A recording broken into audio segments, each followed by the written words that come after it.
Gi tá aí, está começando mais um programa da Gi, sejam todos muito bem-vindos. Gente, obrigada pelo carinho, obrigada pela audiência, é um tal de Agitaí, eu fico tão feliz com isso porque o nome tá pegando e o barulho tá chegando. E vamos falar hoje, embora o finalzinho do ano esteja aí, eu quero falar que o programa de hoje foi tão especial, uma doutora linda, querida, doutora Maria Alice, ela que é médica preventiva, mas que raio é isso, gente? Vou explicar, calma. Sabe aquela coisa quando tu tens uma doença e que tu fica na mesma tecla tomando remédio, às vezes esse não é o caminho. Então no programa de hoje nós vamos falar de intestino. Ih, tu tem intestino preso?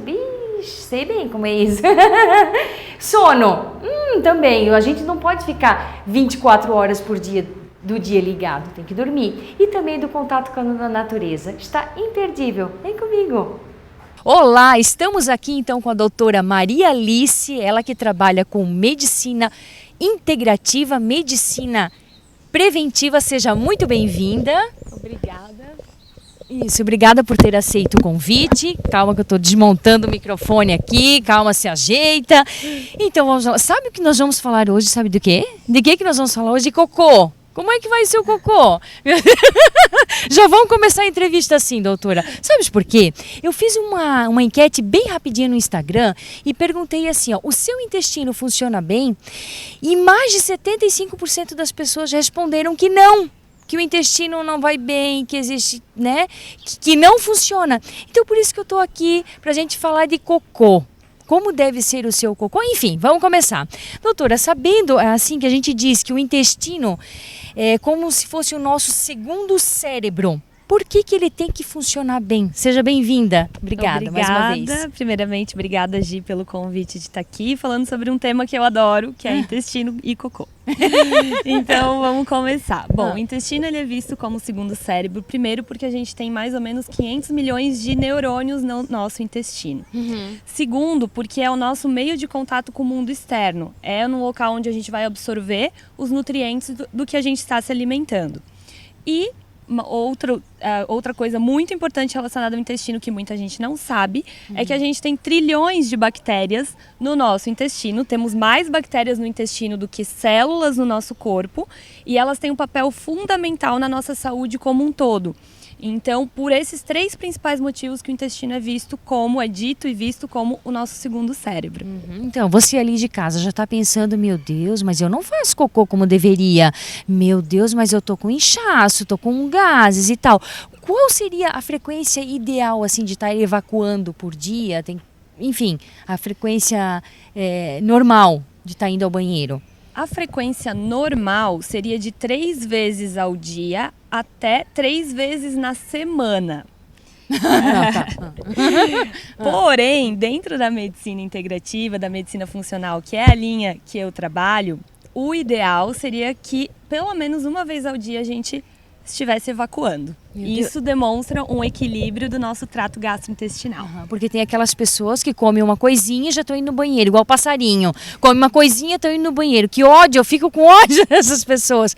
Mas, então, pelo menos uma vez ao dia está indo ao banheiro. Pelo menos uma vez ao dia demonstra um bom funcionamento do trato gastrointestinal. Uma coisa que eu quero falar aqui, que o fato da gente estar evacuando não necessariamente significa que o nosso intestino está 100%. Então, a gente precisa prestar atenção em outros fatores. Não sei se vocês já ouviram falar uma famosa frase que diz o seguinte: a gente é o que a gente come. Sim, sim. Porém, essa frase ela tem que ser um pouco editada. A gente é o que a gente absorve do que estamos comendo.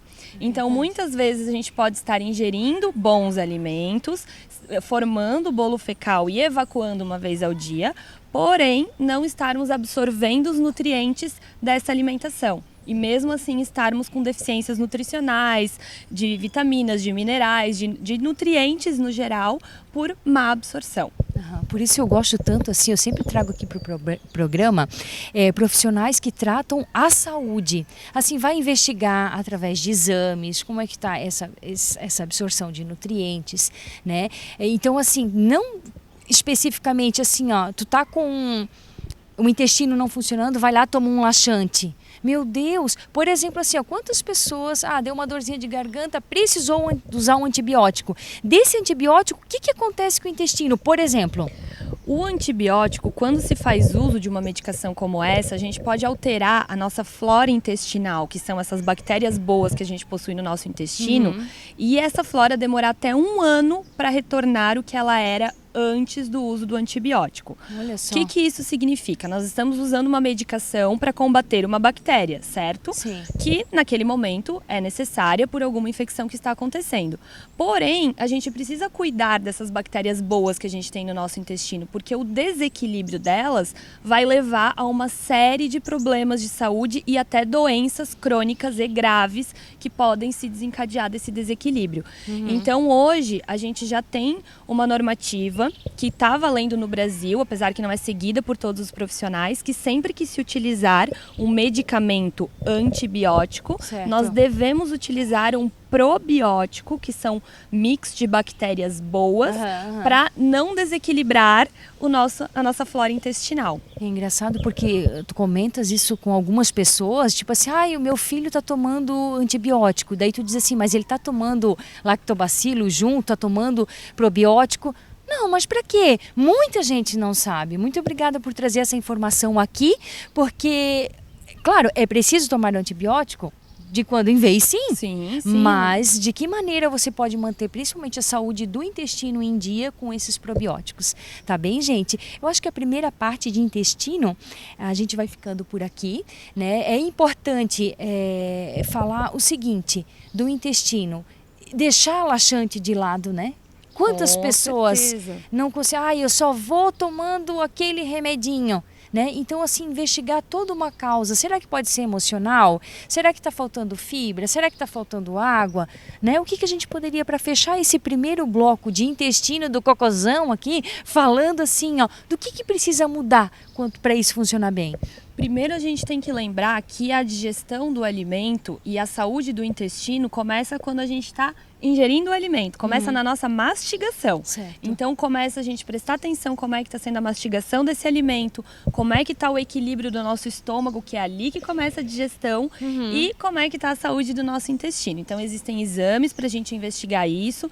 Claro que precisamos estar atento ao que estamos ingerindo e como que o nosso corpo está aceitando esses nutrientes. Então, o ideal é fazer exames, investigações e estar sempre acompanhado por bons profissionais para poder ver se está tudo certo com o seu intestino. Não deixa, gente, não deixa para depois, que isso pode dar ruim lá pela frente. Tá certo? Gente, não saiam daí do próximo bloco, a gente volta falando, sabe do quê? De sono. Como tá a qualidade do teu sono? Espera, não sai daí que a gente volta falando disso. Beijo!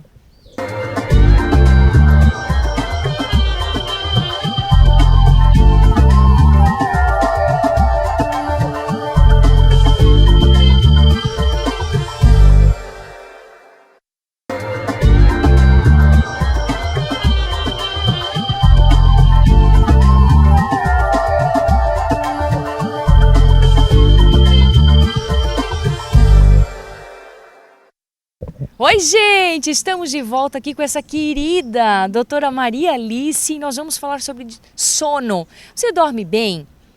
Como é que tá a qualidade do teu sono? E eu quero perguntar assim, o que tem a ver, por exemplo, a qualidade do sono com o fato de engordar, por exemplo?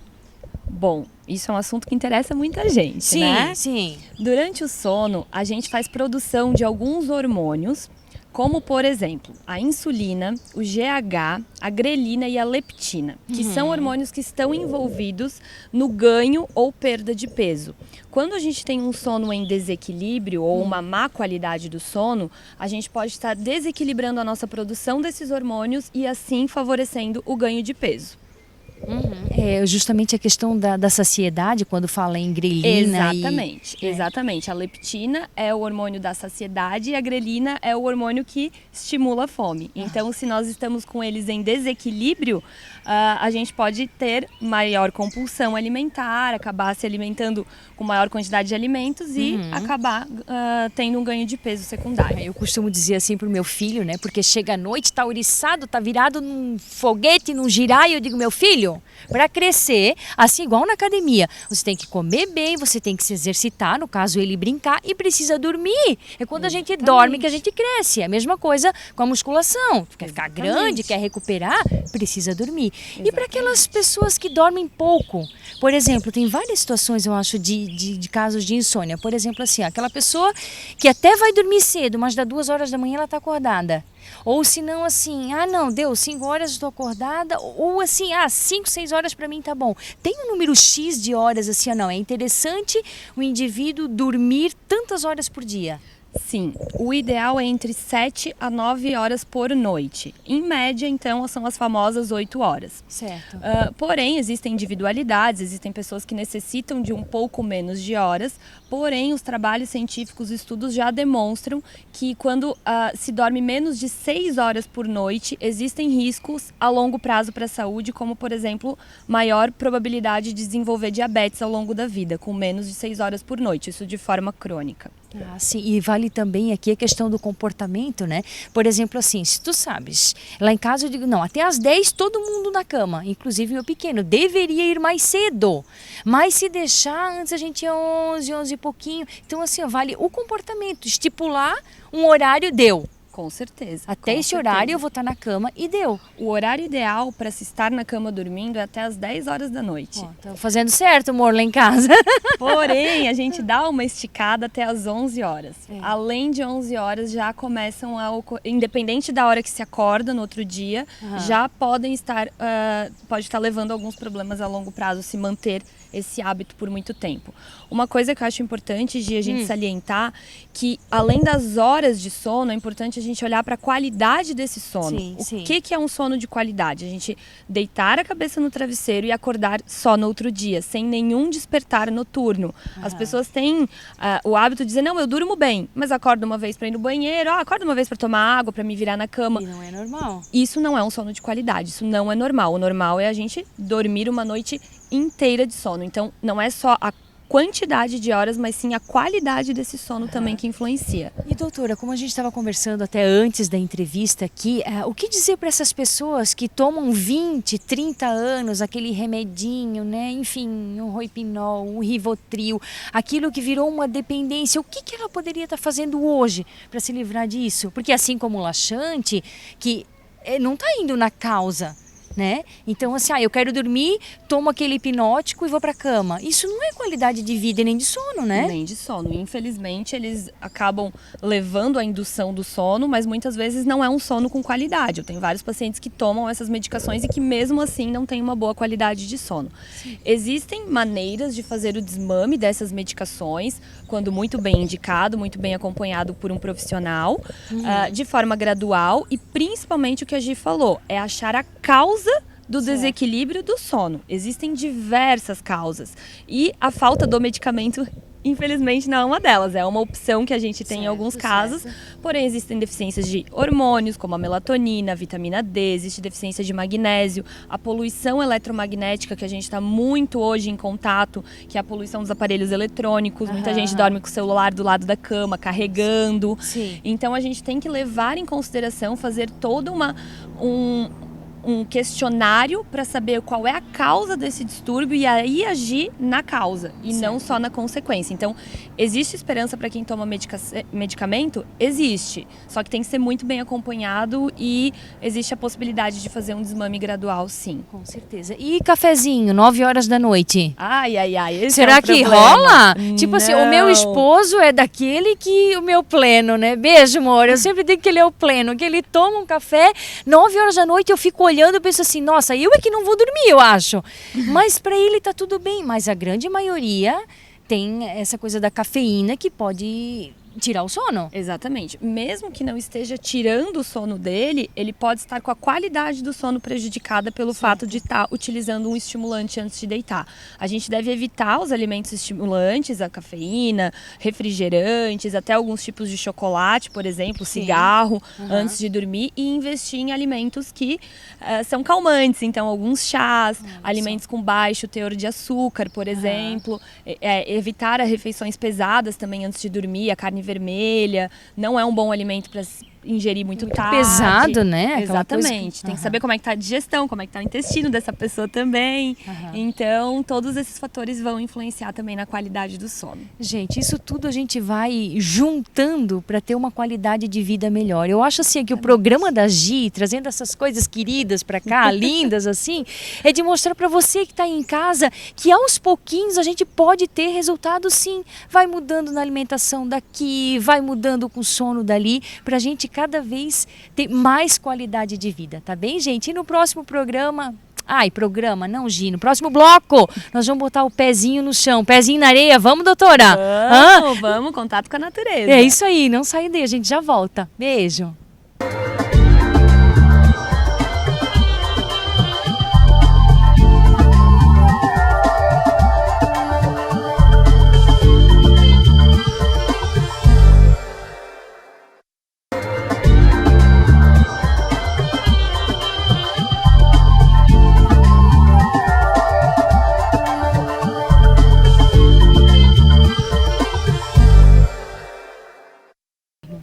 Mexe o pezinho, estamos de volta, gente. E nesse último bloco, para falar disso aqui, do contato com a natureza. Mas o que essas duas estão falando agora? Vamos falar justamente de como a gente às vezes precisa parar tudo. E eu fiquei uma tampinha do lado dela aqui, amiga do céu.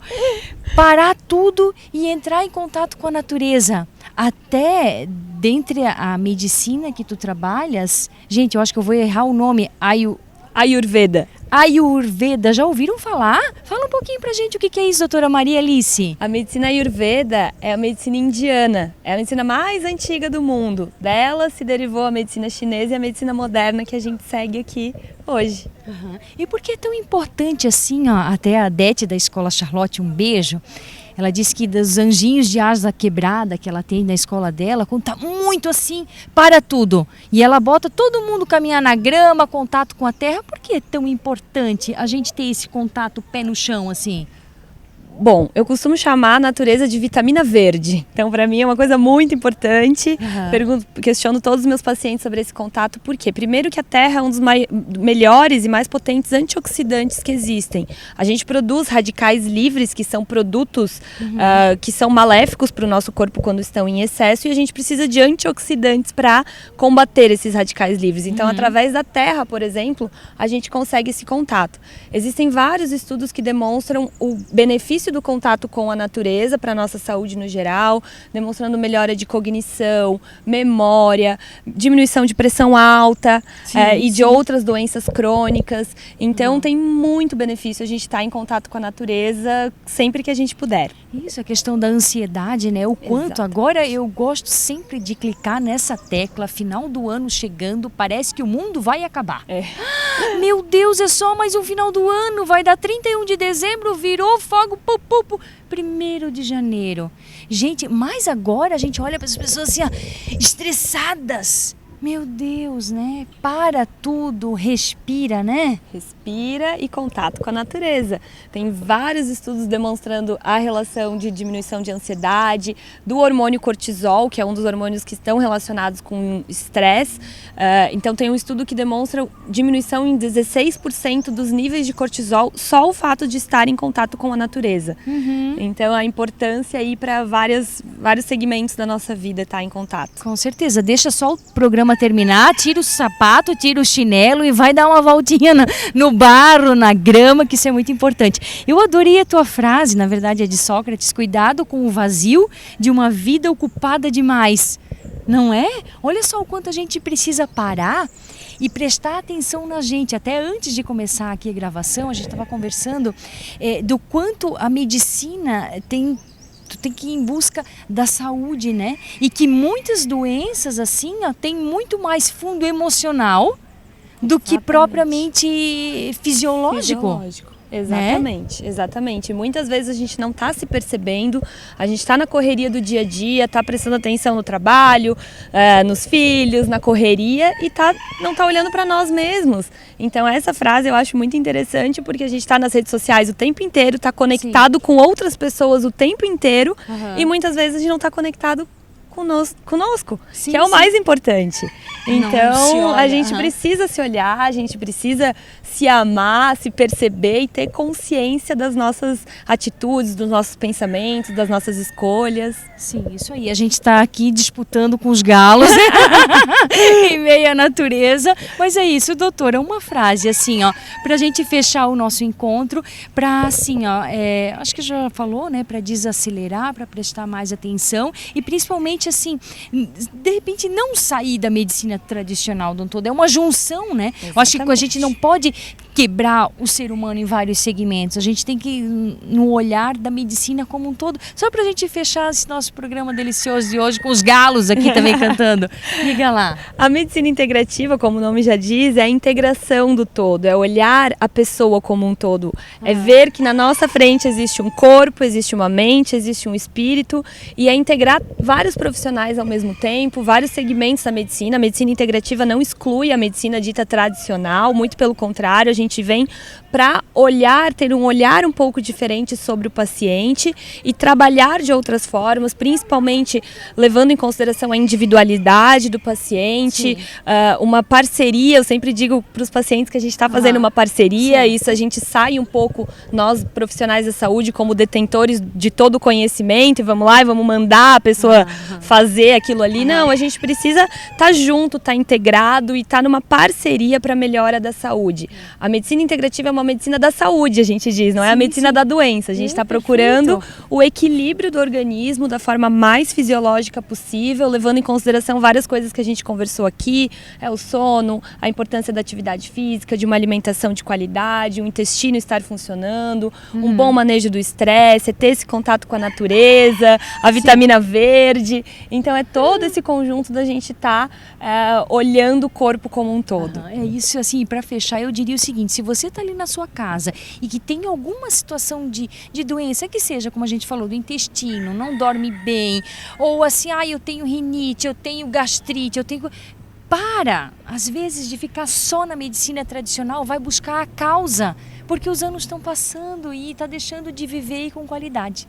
Tá bem, gente? Ficamos por aqui. Muito obrigada mais uma vez. Eu gosto sempre de dar um amasso em quem vem aqui. Muito obrigada. Obrigada, Gi. Foi ótimo. E, foi um gente, prazer. obrigada, minha querida. Até a próxima. Beijo, gente. Fiquem com Deus e cuide-se. Saúde é o seu bem mais precioso. Até. E daí, gente, gostaram? Eu não falei que era uma querida? Nossa, muito obrigada, doutora Maria Alice. E isso nos faz abrir os olhos da seguinte maneira: aquilo que eu falei no comecinho, se você tem dor de cabeça, se você tem o intestino preso, se você tem rinite recorrente, cara, para tudo, não fica só remediando, vai em busca da solução, da causa. O que está te causando isso? Essa é o que eu gosto de trazer no programa da Gi, além de médicos, fisioterapeutas, nutricionistas que trazem essa linha da saúde. Gente, muito obrigada pela companhia, pela audiência. Me sigam lá, @gipavan.14 no Instagram, no YouTube tá lá, programa da Gi, a Gi tá aí. Vamos ser felizes, vamos fazer barulho e com saúde. Um beijo grande, cuide-se, saúde, o seu bem mais precioso.